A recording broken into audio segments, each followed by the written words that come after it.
নমস্কার, জয় মাতারা। আমি অ্যাস্ট্রো হিমাংশু ভাগ্যের দোয়ার থেকে আপনাদেরকে জানাই আন্তরিক শুভেচ্ছা, ভালোবাসা। আজ আমি যে প্রেডিকশানটি করতে চলেছি, জাতকেরা হলে ডান হাতটিকে দেখুন আর জাতিকারা হলে বাঁ হাতটিকে দেখুন। এই যে দেখুন, এইটা হচ্ছে আমাদের শনির আঙুল, ঠিক আছে? এটা আমাদের শনির আঙুল আর এইটা হচ্ছে আমাদের শনির ক্ষেত্র। তা এই শনির ক্ষেত্রটি যদি একটু সামান্য উঁচু থাকে, এই আগে শনির ক্ষেত্রটি লক্ষ্য করতে হবে। শনির ক্ষেত্রটি যেন খুব উঁচু না থাকে, আবার খুব নিচু না থাকে, ঠিক আছে? সামান্য একটু ডাবা থাকবে, তাহলে শনির ক্ষেত্রটি শুভ। এবং এই যে এখানে ভি চিহ্নটি তৈরি হয়েছে, এটাকে আবার অনেকে তিলক চিহ্ন বলে থাকে, ঠিক আছে? তা শনির ক্ষেত্রে যদি এই ধরনের সুন্দর একটা প্রমিনেন্ট ভি চিহ্ন থেকে থাকে এবং এই ভিটি পুরো একদম শনির ক্ষেত্র পর্যন্তই থাকবে, এই ভি চিহ্নটি কখনোই বৃহস্পতির ক্ষেত্রের দিকেও যাবে না, আবার এখানে রবির ক্ষেত্রের দিকেও যাবে না।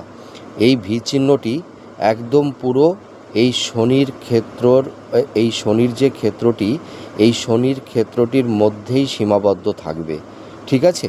তাহলে এই ভি চিহ্নটি মানে অনেক শুভ ফল দিয়ে থাকবে।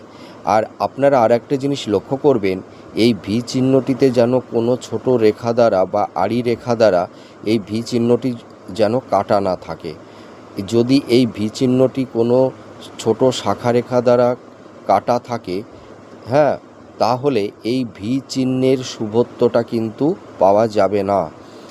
একটা সুন্দর পারফেক্ট ভি চিহ্ন যদি শনির ক্ষেত্রে থেকে থাকে, এই সব জাতক জাতিকারা ভীষণ জ্ঞানী এবং বুদ্ধিমান হয় এবং এরা এদের কর্মের মাধ্যমে, এদের বুদ্ধির মাধ্যমে, এদের শ্রমের মাধ্যমে এরা প্রচুর অর্থবিত্তের মালিক হয়ে থাকে। এরা প্রচুর প্রপার্টির মালিক হয়। এক কথায় বলতে গেলে এরা ধনকুবেরে পরিণত হয়ে যায়। তাছাড়া দেখা যায় এরা ভীষণ ভাগ্যবান, ভাগ্যবতী। তাছাড়া এদের সাংসারিক জীবন, দাম্পত্য জীবন খুব সুখের হয় এবং এরা প্রচুর ধন সম্পদ, নাম যশ খ্যাতি, বৈভব এদের জীবনে অবশ্যই এদের থাকে। আপনারা মিলিয়ে দেখুন এই প্রেডিকশানটি কতটা ম্যাচ করছে। নমস্কার, জয় মা তারা।